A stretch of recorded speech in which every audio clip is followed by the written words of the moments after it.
जून रे Ghraib ration card e KYC प्रक्रिया बाद पड़ी पारंती 20 लाख हिताधिकारी 95% हिताधिकारी ई केवाईसी करिसेंती। जून रे ई केवाईसी प्रक्रिया सरिले जो माने करि नथिबे सेमानकु बाद दिया जिवो। 13 वर्ष धरि नुआ राशन कार्ड दिया जाउ नथिला। नुआ सरकार आसिला परे 17 लाख आवेदन आसीथिला। 6 लाख राशन कार्ड एबे दिया चलीछि आ 15 लाख कार्ड अप्रूव सरिछि। केवल ब्लॉक ऑफिस नुह जनसेवा केन्द्र रे ऑनलाइन आवेदन होउछि। नुआ सरकार को ऊपर आस्था थिबारु भिड़ होउछि। भिड़ को देखि आवश्यक पदक्षेप निया जिवो।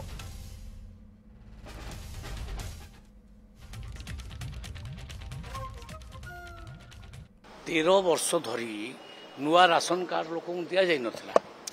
आम सरकार जो आसला 17 लाख लोक अप्लाई करथिले राशन कार्ड कहीं केते बळू 4 वर्ष 5 वर्ष 10 वर्ष ला अप्लाई करथिले।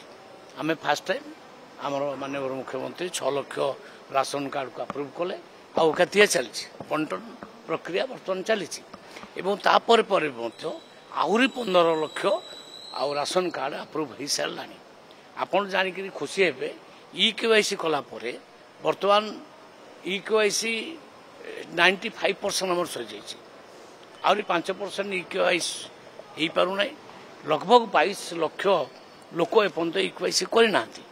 जून सुधा जो ई केवाईसी सरी प्राय 20 लाख लोक बलिबे सेगुड़ा आम कैंसल करूँ। कारण जी यूकेआईसी को न आसो आम बाध्य कैंसल करूँ। आउ जोड़ा कैंसल हम से पुणी नुआ लोक दिया।